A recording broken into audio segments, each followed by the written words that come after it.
തന്നെയായിരിക്കും എഴുതിക്കൊണ്ടിരിക്കുന്നത്. ഇവിടെ തല പോഞ്ഞുകൊണ്ടിരിക്കുമ്പോഴാ ക്യാപ്ഷനുമില്ല, ഒരു മണ്ണാൻ കട്ടയില്ല. എന്താ പറഞ്ഞത്? നിങ്ങൾക്കിപ്പോ ക്യാപ്ഷൻ തരാൻ മനസ്സില്ലാന്ന്. ക്യാപ്ഷൻ തരാൻ മനസ്സില്ലെന്ന്? ഇല്ല. ഓഹോ, മനസ്സില്ലെങ്കിൽ പിന്നെ എന്റെ ജാമിന്റെ പബ്ലിസിറ്റി നിങ്ങൾ ഏറ്റെടുത്തു. കാക്കയ്ക്ക് തൻകുഞ്ഞ് പൊൻകുഞ്ഞെന്ന് പറയുന്ന പോലെ എനിക്ക് എന്റെ ഗാഥയാണ് വരുന്നത്. I mean jam jam. നിങ്ങളുടെ തോന്നിവാസന് കയറി ഇവിടെ ഇറങ്ങി നടക്കാൻ എന്നെ കിട്ടില്ല. എന്നാൽ ഇറങ്ങി പോണം. അയാള് പോയോ കണ്ണ? പോന്നില്ല. നല്ല കോളല്ലേ, കണ്ടുമുടിപ്പിക്കല്ലേ. ആളുടെ വീട്ടിൽ പോയിട്ടുണ്ടാവല്ലേ. മഹാപഞ്ചാരിയ. എന്നാലും പാവാന്ന് തോന്നുന്നു. നല്ല പാട്ടുകാരനാ, കാണാനും നല്ല രസല്ലേ. ഒരു കൃഷ്ണൻ തന്നെയാ.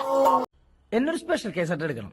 ഇപ്പൊ മാഡത്തിന്റെ ബന്ധുവാണ് ഞാനെങ്കിൽ എനിക്ക് മാഡത്തിന്റെ പടത്തിലൊരു ചാൻസ് തരില്ലേ? അയ്യോ ക്രേസി. ക്രേസി അമ്മായിനെ അറിയോ? എന്റെ അമ്മയുടെ ഞങ്ങളുടെ ഭാര്യയാണ്. ഇന്റർ കാസ്റ്റ് മാരേജ് ആയിരുന്നു. എങ്ങനെ പരിചയം? ഇയാൾക്ക് എന്താ ഭ്രാന്താണോ?